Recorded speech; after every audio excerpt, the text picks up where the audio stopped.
All right, everybody. Well, welcome back to another episode of the Blazer Victory Podcast. John Duncan here, and I'm joined with one of my co-hosts, Darian Smith, as Jimmy Marion is out of town, but we'll be back for the next episode. But before we get started on recapping this big win for UAB 45-42 over FAU, this game recap and all game recap episodes are brought to you by Cahaba Brewing Company. Check out cahababrewing.com. They have so many great beers. The tap room is a great place to go to hang out, watch games, and just chill. And right now I'm drinking a Cahaba Pale Ale, which I talked about many times on this show, but a very celebratory pale ale this fine evening. So definitely check out Cahaba Brewery in your local supermarket or check out their tap room. Thank you again to Cahaba for sponsoring these game recaps this season. But Darian, how about Matty Ice getting that game-winning field goal with 3 seconds left? Clutch, Matty Ice. They don't call him Matty Ice for nothing. I was shaking. Hey, hey, let's I be was honest. shaking. Hey, let's be honest, bro. We're still shaking. You know, we're recording this at 9 o'clock, and we still can't believe it. To be honest, and we'll get into some of the negative aspects of this game, but that second half, I was beginning to think we weren't going to have a great game recap episode tonight. But hey, UAB finds a way to come in clutch, Matty Ice, and get the dub 45-42 to improve to 3-6 overall in the season and 2-3 in the American Athletic Conference. But Darian, I think we do need to start it with Matt Quinn. Like, he's had an up and down season, but what a way to boost your confidence in, getting the game winning field goal and hopefully, kind of catapulting that to, positive momentum for the rest of the season for these next 3 games. Wouldn't you say so? Yeah, I would say so. I know part of being a kicker, a lot of it is mental. Once kickers get it slumped, sometimes it's hard to get out. And it's a lot of pressure. I mean, that's the only thing that they do, but it's so important, right? It's so critical to the game. And it's just a lot of mental pressure on you. So to see one go in to win the game after that really bad one earlier in the game, that a kick like that can make, rightfully so, could make a coaching staff lose faith in you. It hit our guy in the back of the head. Like, it was nothing. It wasn't like a super long, I think it was a 30-something yard field goal. It was makeable. It was take the points. It was like one of those almost guaranteed points type of thing. And it hits our guy in the back of the head. Nobody made a spectacular play. So to be able to, it was a short field goal, but it doesn't matter at that point. Like, that has to be in your head. And we went for it on 4th and 2 at our own, like, 23 or something like that. And then, and we didn't get it. But that right there, and I even tweeted out myself, I wouldn't kick it right here, because those moments, it just been real hit or miss. You talking about the 4th and 2? The 4th and 2, they went for it? Right. When we called the same play twice. But but yeah, it's just to keep on Matt Quinn. So a lot of mental gymnastics going on. I think with us scoring all those touchdowns, him kicking those extra points, I'm pretty sure that kept him in it. They kept him engaged.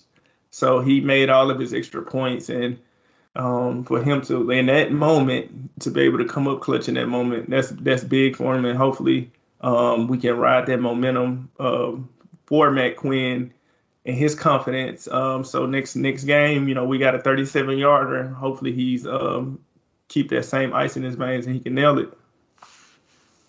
Definitely. Well, we've got a lot of positive things to talk about, Darian, on the offensive side of the ball. And let's kind of start with Jacob Zeno setting the FBS UAB school record with 484 passing yards and tying a UAB school record with 5 touchdown passes. And to also make that stat even, noticeably you know, compared, like that was to 5 different players. Like this wasn't just one player or 2 players getting multiple touchdowns. This was to 5 different guys today. So I thought the offense was kind of clicking on all cylinders, especially in the first half. Um, but yeah, shout out to Jacob Zeno. The official stat line was 29 of 35 for 484 and 5 touchdown passes. Tejon Palmer, uh, 9 receptions for 179 yards and a TD. Guys, check out the Patreon. I interviewed Tejon Palmer this week. So check that out, patreon.com/blazerpod. Really good plug. Really nice guy.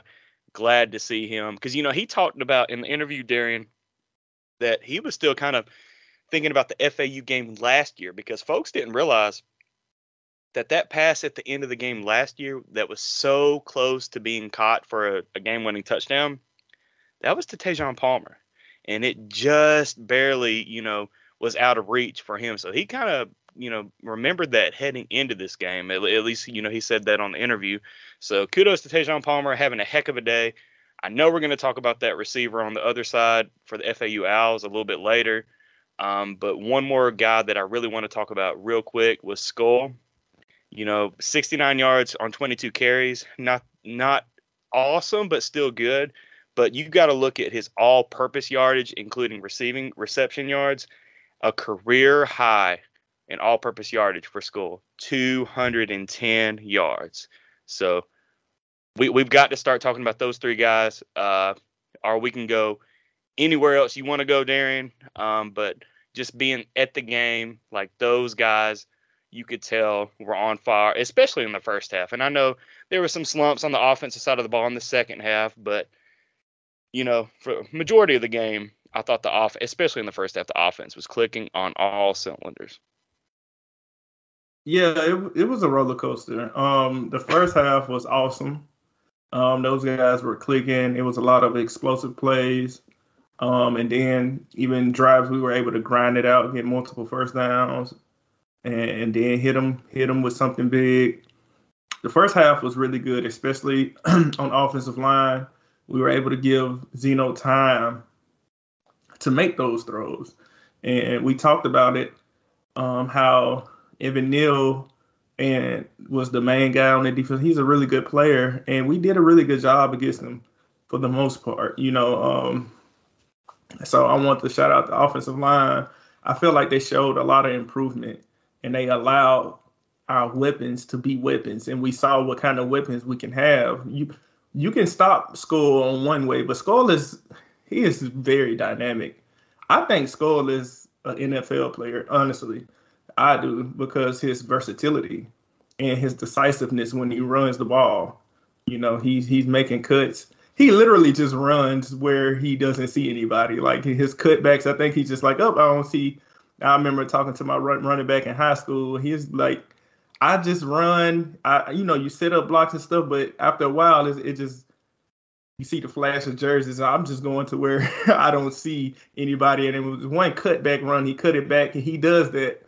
I think our front side guard probably got beat a little bit. Skull just stopped. I think he just saw open field, and he's like, I'm going back the other way. Right? And he can do it. His body, his skill allows him to do it. But it's like, okay, just get him the ball. He can catch it. He can break people down. He can break corners down. He can catch slants. He can catch outs. He can run it. He can do special teams. He can be on kickoff coverage. Like he does a lot. And hopefully, I think Skull should be in the NFL. I feel the same way about Tejon Palmer. I think he's like a pro, right? The way he goes about the game, how consistent he is. I can tell he puts a lot of dedication into the game. So, and then shout out to Zeno for making the plays, right? I do, like I said, it is. I do want to add context to it, though. We do need to figure out the second half. That third quarter was nasty. Yeah. Oh my gosh, dude. And that stat that, Jimmy, you're probably listening to this driving home. I can't wait to get Jimmy on it, because I can't wait till he provides some stats, and I can't wait to look at it. Do you the remember that film. stat? I don't have my phone with me, but do you remember that stat he sent us in the third quarter on like their first three drives in that quarter? I can't remember it. It was like something like three drives, only like 9 to 19 yards and like 0 points. Like it was awful. And I mean, but that summed it up. Like the offense, I don't know. I thought the offensive line didn't play as well as they had been in the first half and the third quarter. And Darren, again, we've got to give FAU, the opposing team and opposing coaching staff, credit for making second half adjustments, and that's still something that you kind of hope that UAB's coaching staff gets better at moving forward. Because yeah, that third quarter was pretty bad. That third quarter and then the first half of the fourth quarter was pretty bad.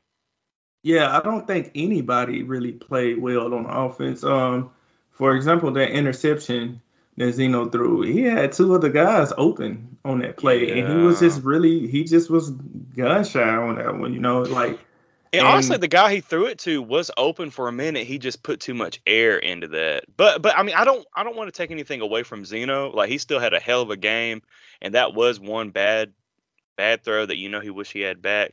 But you're right. I mean, there were a couple other guys open. FAU was playing man defense for. I mean, did they play the whole game pretty much man? Like they just pretty much played man. yeah, they manned us up a lot, and they had some mixed results. It's funny because I think we get on our defense, right? We get on our defense, and we're going to talk about the defense because it was up and down. But at the same time, I thought about it. I was like, well, can FAU say this about their defense too? Because we torched them too. Like, let's Yeah. not let's not forget. It's like it's two defenses, so it's like, and one of those touchdowns was because of the defense. If we don't get that play by the defense, or all of those key, we stopped them a couple of times, and it was a couple of times, especially in that third quarter. It was way more of the offense fault than the defense fault. We love to say the defense, Yeah. but our offense was doing a horrible job of putting them in a bad position and say, hold up, Will, hold up again. Yep. And that was on the offense. It was like we weren't even giving ourselves a chance to punt the ball, right? Like to Hmm. flip and make them drive it. So, yes, and maybe this is a good time to I want to stay on this. Before I do flip to the defense, second halves, because we've been showering Zeno. We talked about how good the offensive line was and Tajon Palmer, and then we had shout out to Malachi Hope Bennett on the homecoming. We on Yes. homecoming he was able to catch a touchdown. Birmingham native. I'm happy. It was so many guys, so many different guys. Amari Thomas, T.J. Jones. Yeah, our boy So many. TJ. Yeah. Yeah, T.J. Jones with it was a whole bunch of yards for the The 70, touchdown. 70. Yeah, I think it was 72-yard TD. Like that was Right, crazy. like so many different guys. Dallas Payne had a big reception for a first down. Ooh, he looked like a grown man out there. Did you see? He caught that ball and fought off like three defenders. I said, man, Dallas. Hey, and shout out to Dallas, man. Like he. Did you know, Darian, that he was taking photos at the basketball scrimmage game for the UAB athletics account? Like he was I did taking not know. photos. Yeah, and he That's was a doing a good smart job. man right there. Yeah, That's what that's I smart. told. That's what to diversify yourself. I told him at practice, football practice, I said, man, you did a great job on those photos. So hey, shout out to Dallas Payne. Yeah. Yeah, shout out to Dallas, man. It was so many guys that played well, but at the same time, I do feel like in those second halves, do wonder what's going on because today was really apparent, right? Like especially with our play calling, it seemed like every first down we found a way to get in second and 14. To lose yards, yeah, I think we do need to discuss that because especially in that second half, like it didn't matter what they did, Darian, but every time UAB's offense on first down would lose 2 or 3 yards or more, like Right. it So was not good. yeah, I want to look at film because I can't be definite right now on what was going on because we haven't looked at film. This is not an instant reaction, but it's still an instant reaction, right? Nobody's Hmm. reviewed anything, so in that moment, I can't tell if it was players, but for for it to happen so many times, and this has been part of our DNA going, like these third quarters and second halves, we've kind of just messed up. Like I was cussing all up and down my timeline. Hey, I was talking to Paul after the game, and he said, "You see what Pee Wee was saying on Twitter?" I said, "Man, there's no telling." I'm cussing up and down the timeline, bro. I was trying to listen because I was trying to like be censored in the beginning, and I was like, "Oh no, Hey. if that, like I gotta let it be known." But I leave that up there, and I'm glad I do that because it's the fan experience. It's what we Yeah, are feeling. It's the roller coaster we're going through, right? 100. And you can't do nothing but display your emotions and be real about it, So especially seeing us go up 35-14, and then we just kind of second and 14, penalty. And I'm just like, oh my God, what are we doing? What are we calling? Right. Yeah. Initially, I was thinking that I think we got conservative, but our conservative turned into predictable. You can be conservative, but you can't be predictable. Yeah. And the right. first down, it's kind of like, hey, man, let's play action and go over the top. It's kind of like, oh, no, we're going to run the ball on this first down. We're going to stretch it to the outside, and FAU clearly figured that out. Exactly. And I'm like, are we choking? I tweeted the Reggie Miller choke. I didn't see that. Nice. I tweeted that out because I'm like, man, what are we doing? Offensive and defensive play calls. I don't know, man. Our offense got real anemic all of a sudden. And I just don't know if it was. Do we really just really struggle with second half adjustments? Because it seems like is if the other team comes out with the adjustments, like this is what they've been doing. This is how we can stop this. Mm-hmm. And they do that, right? They take that away. Yeah. And it seems like I don't know what to do. Right? It was working and it's not working anymore. Well, you should expect for them to adjust to what you're doing. So you need to go ahead and adjust already. I'm saying that on this side of it. I'm not a coach, but as a fan, I'm just brainstorming like, what's the problem here? Yeah, and I don't know. I was talking with Brad at the game, and he made a kind of good point. Like, and this might be something, Darian, that we can discuss with Jimmy on the Patreon, but I'm wondering if it might be better to get Mortensen up in the booth, like to where he might can see the field better, at least in the second half after you go off script, because sometimes I especially in the third quarter, you saw pre-snap that UAB was kind of trying to either stretch it to the outside or wide receiver screen to the outside or flip it to like Buckhalter or something, and clearly FAU was taking away the boundaries of the field. Like I'm just kind of wondering, like maybe if he's in the booth, maybe because Siona is in the booth now in DC. I mean, well, we'll get to defense in a little bit, but I'm just saying like maybe that would help, or honestly, man, obviously we're not coaches. It might just be, hey, you just need to get better at adjusting to when teams can kind of figure out what you're doing. Is there a counter punch? Can you give that counter punch, or are you are what you are?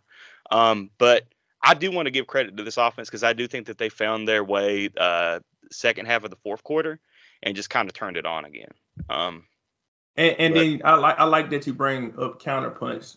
The perfect example of a counterpunch is we clearly scouted how FAU loves to shift their line, and the way that we were aligned up, we had our running back.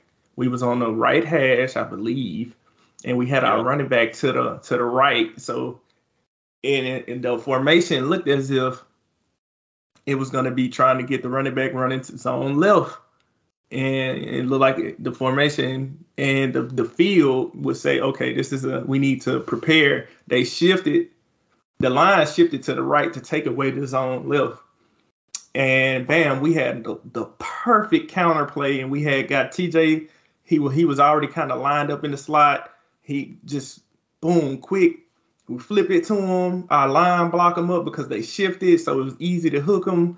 Great blocks downfield. Fred Farrier, Skull, great blocks. TJ Jones gone. 72-yard touchdown. Perfect counter. right? But that's something that we scouted on film. They obviously wasn't given that look anymore. You can only go to that one time, right? We got them. Right. So it's like, how do you counter a counter, right? Like once they get onto you and say, okay, I'm gonna take that away from you. It's like, oh, he's not ducking his head. If it's boxing, I'm thinking about boxing now. Yeah. Like, oh no, he's not ducking his head this way no more, or he's not going for this feint and making his arms go up so he can hit me in the body. Like, do you just freeze?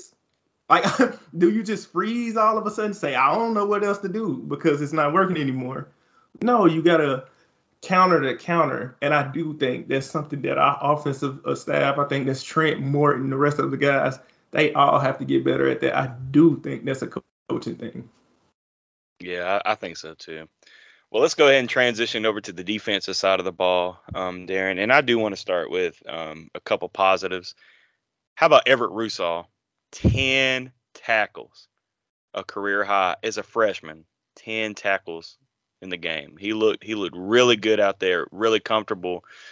And also, I want to give a shout out to Michael Moore. I had heard, listening to the post game on the radio that, they were saying that he was questionable to even play in this game. Ankle was kind of bothering him, but he played and had 9 tackles and a sack on the game. So shout And, out to and he was the one that forced the interception. He batted the ball in the air. Yeah, and hey, and shout out to Kendall Johnson getting that pick six, catching the ball. That I swear when he batted it and Kendall caught it, I swear that ball was up there for like 10 seconds. I was like, please, somebody get that dang thing. And that's, I was going to talk with you, Darren. I think that's one of the two key um, plays in this ball game. If he doesn't get that pick six, I mean, we're talking about a completely different game. And the other play that I was going to discuss as one of the plays of the game um, was the fake punt. When Flip Samario Rudolph ran it and got the first down late in the second half to kind of extend the lead for UAB. But yeah, shout out to Kendall Johnson catching that ball, pick six. If he doesn't do that, I mean, we might be having a different discussion on this game recap. Yeah, that was important. We really needed that. And shout out, one thing I do like is that they weren't afraid to use different personnel. We played a ton of young guys. Mm-hmm. I saw a whole bunch of young guys in there. And honestly, like, we didn't just say, hey, we're gonna depend on some of these vets. Like, nah, they was half of them kind of split the game half and half. I was like, oh wow, that was gutsy. I saw a lot of more AD Diamond out there. I saw a lot of more um, Jonathan Allen, Merriweather. I saw all of these guys. I saw a lot of Emmanuel Waller, Rusall. Like it was so many young guys all over the Right. field, and I was wondering if, like, did they just have a good week of practice? And I think, honestly, I think it paid off. Yeah. Um, but I'm going ahead and get to the elephant in the room. Like I don't understand this though. I don't understand how we let one guy. Whoo, buddy. Hey, and what did we say on our game preview, Darren? The one guy UAB needs to focus on. Everybody in the nation knew it. Like anybody, it wasn't a secret, And right? bro, So we knew he was gonna get a couple catches because you simply just can't contain a guy this explosive. But when he's wide the hell open that's the multiple problem. multiple times, That's like what are we that's the doing? problem. What are we That's the doing? problem. So it's not that he got off. I watch the NFL all the time, right?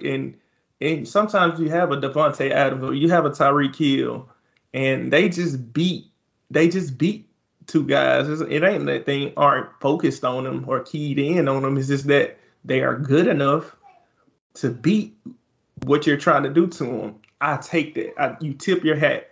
Number 4, the Alexander guy, he caught a tough pass against Kobe Dempsey one-on-one. It was tough.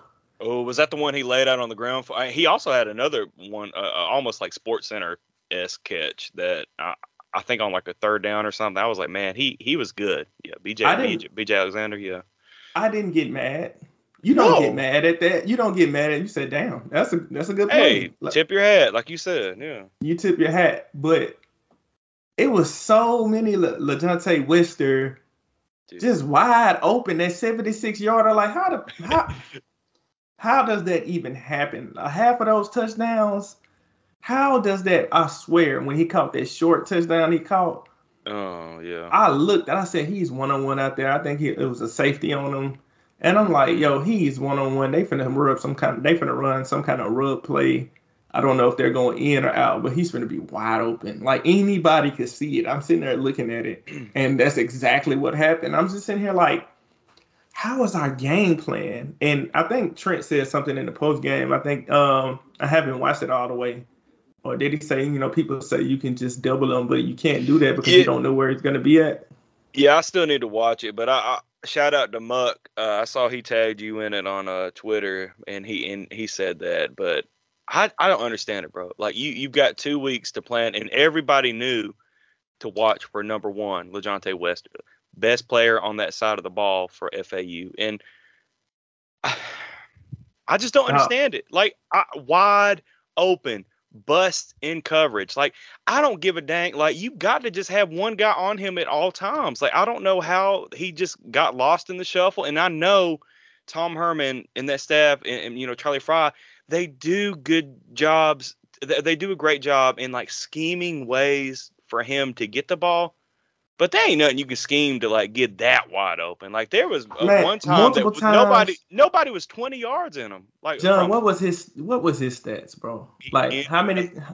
11 receptions for 219 yards and 3 TDs. Now, add context to this.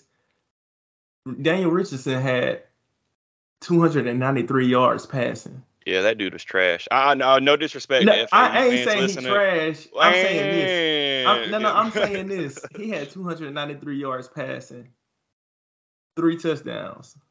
Take away that 200, 219. Yeah. 219 of those 293 went to one dude. All three of those touchdowns, if I'm not mistaken, all three of them went to one dude. I'm like, Yeah. man, I'm not a coach. I wish somebody could explain this to me. I don't know why a safety can't always be like, oh, we're going to have this guy over the top of him all the time. Now, you can play down and inside. You got underneath. I got over the top. We're Yeah. always going to be aware of where number one is at. Right. Always. So if somebody else, he was throwing one-on-one to them other dudes. Them dudes were barely catching the ball. Right. Like, I don't care about them. If they make a play, they make a play. But they've shown time after time that they ain't like that. Right. So we can afford to man up one-on-one all game them. Make sure the safety is over the top of one, a corner and a safety. He's gonna see them all day. It's called bracketing them. I don't care if he's in the slot. I don't care if he's at running back. I don't care if he's out wide. Yeah. The safety is gonna always account and with the corner, and Right. you take that away. I don't understand that. We said they're gonna run the ball and throw it to one. And that's Guess what what they they did. did? Run the ball and throw it to one. So this is my problem. Oh. And this is the mixed bag I get, right? Because the defense had some key stops. No, they did. Hey, we need to give the defense credit. Yeah, I know we're talking about some negative, but at the end of the day, the defense, especially late in the game, got a couple key stops to get the UAB offense the ball back to win the ball game, and that they did. Credit to They them. did. They got the pick But six. yeah, but You know, I mean, that still doesn't negate almost blowing a 21-point second half lead. And you almost blow that lead, right? yeah, And it's the way that it happens mm, that frustrates me. If FAU would have came out and just was like throwing different stuff that we didn't like, if they were being multiple and just different looks, I'd be like, man, that's some adjustments. Like that's tough. We just said, we played a ton of young guys, from 80 Diamond to Ricky Lee to Everett Rousseau to Jonathan Allen to Maquan Merriweather to Emmanuel Waller, like a ton of young guys, ton of them. I get it. I do get it. But what was happening did not seem like a young guy problem. It wasn't that No. they weren't being accounted for. It's like how we were lining up and how we decided to play it. And I'm like, yo, we're running our defense like one isn't he like he's just a receiver, right? Like he's just like this is just what we do. Like this is how we play defense. I'm like, no, you look at film to account for that guy, and from what I'm seeing, we're not accounting for him as if we need to treat him differently. And I don't understand that. And maybe it's some kind of clarity as, you know, when Trent get to talking and when you get on radio shows, when you get to talk to him, when Magic City Impact, when they get to talk to him. Hopefully we can get some clarity on that because the fans are struggling to understand because I understand there's a lot of fans saying we need a new D coordinator because that's unacceptable. Well, help us understand, like bridge the gap because how did you let that happen the way that it happened? It ain't that he just beat us, it's that he was wide open on a lot of those plays. Exactly. That should never, that is unacceptable. That is unacceptable. Especially when you have 2 weeks to prep for it. Yes. Like, you know what they're doing. So help me John, you know, I preach patience, process. Yeah. We got, like I said, I keep on bringing up the young guys. I'm giving credit, saying we got those stops. And that, hey, chill out. You know, we got to chill out on some of that because if it wasn't for the defense getting those key stops, or if it wasn't for the defense getting that turnover and pick six, we in trouble. If the offense was the one putting them in those bad positions, like, right. You know, we had the punt returning on our own back to on our own side of the field. The defense didn't do that, right? Like, so we have to like pump the brakes on some of that stuff, but this side of it is unacceptable. The way that went down, that's unacceptable. I don't care what nobody say. There's no way you have 2 weeks to game plan for that, and that's the game plan you throw out when you know where was the effort to take that away? I did not see any kind of adjustments to take that away. They just kept doing it. Yeah. Matter of fact, in the second half, that's when they had the 76-yard touchdown. Exactly. I don't know how that happens. And maybe we can get some education on that from coaches. But from my standpoint, and I represent the fans on this, that is unacceptable. Yeah, that's very valid criticism. I mean, I 100% agree. The good thing with Trent, you know, he's very transparent about, you know, answering those type of questions. So maybe that can be asked, or maybe he can, you know, just be very transparent about what happened. Or we might just have to do a film review. You know, we haven't done an after review in a while. Maybe we can see how Jimmy's schedule's looking coming back Sunday.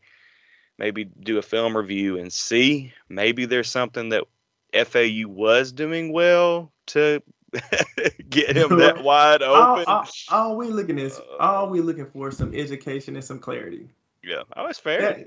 That's it. Like, hey, help us understand because you can't get mad at these guys for saying there's another team putting up 40+ points on us.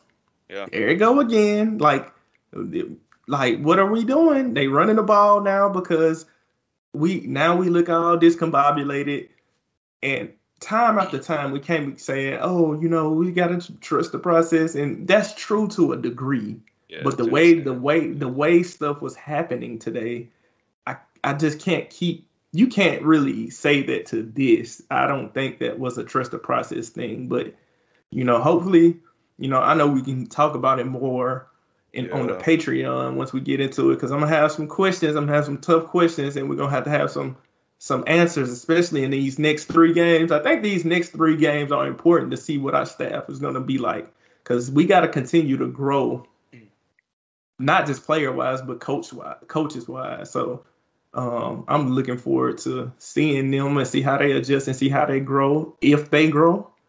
And I'm looking forward to the discussion on the Patreon. Yeah. Again, patreon.com/blazerpod. We have over 100 subscribers. It's just $5 a month. You get in-depth analysis from us guys, from Jimmy, Darian, and I. You get interviews, basketball interviews, football interviews, so much content on the Patreon. If you are not subscribed, patreon.com/blazerpod. We just Friday afternoon, we put up a one-on-one that I had with Andy Kennedy and a couple of the players on the basketball team ahead of their first season opener game against Bradley Monday night. So check it out if you are not a subscriber. Again, patreon.com/blazerpod. Wrapping this And up, Darren. John, on the basketball front, I think it's so cool that you were able to give the basketball players voices. I feel like we never get to hear them talk. We never get to hear their insight. But John was there, and he talked to. It's some really good conversations with Tony, and JD and Eric. I never heard Eric speak. Like Me neither. Yeah. I've heard, and so it was so cool to actually see how they think and how they talk. And you got that one-on-one with AK, and AK is very transparent and very, very cool. And you ask some really, really good questions. I'm like, this is totally worth the $5. Like all of the content that we give. So good job on that. Appreciate that, and I will be back at the facility more often this year, so definitely looking forward to basketball season. But we're kind of wrapping up this episode, Darian. The good thing about these next 3 games, UAB is not going to see a LeJontay Wester type guy, especially not against Navy and Temple. North Texas might have a couple that are good, but not to that elite level like Wester. You gonna be at that Navy game, right? I am gonna be in Annapolis. Yeah, that's dope. I can't wait. That's been on my bucket list. You know, I've always wanted to go to Navy and Army, so I'm gonna cross one off of the bucket list, going to Annapolis this next Saturday. And hey, with Army joining the AAC now officially, we'll be able to knock or cross West Point off the list in the next couple years. So that's dope. And, I'm kind of scared because Navy just lost to Temple, and Temple is not a good team. Yeah, but I'm gonna have to rewatch that game and see what happened there. Eric, they have a good quarterback. Warner's a good quarterback, but we're catching Navy on a important day. On Veterans Day, bro. Like, how you gonna beat that midshipman ass on Veterans Day? You know, that's hey, we got to do it in honor of the vets. Salute. There you go. That's the way to look at it. That has me worried. I ain't gonna lie, but hey, I'm looking forward to it. You know, and we'll preview that matchup in a few days. But hey, you know, you're not going to face a LeJontay Wester at the Naval Academy, but you sure as heck better be fundamentally sound on stopping that triple option. They're going to be coming in to win, man. Ooh, yes. But all right, guys, I think that's enough. Let's see, what time are we? Oh, yeah, we're over. Yeah, we're about 40 minutes. All right, Darren, you want to go ahead and send us out until next time? Blazer Nation, let's fight for bowl eligibility. Just win, baby. 3 more dubs.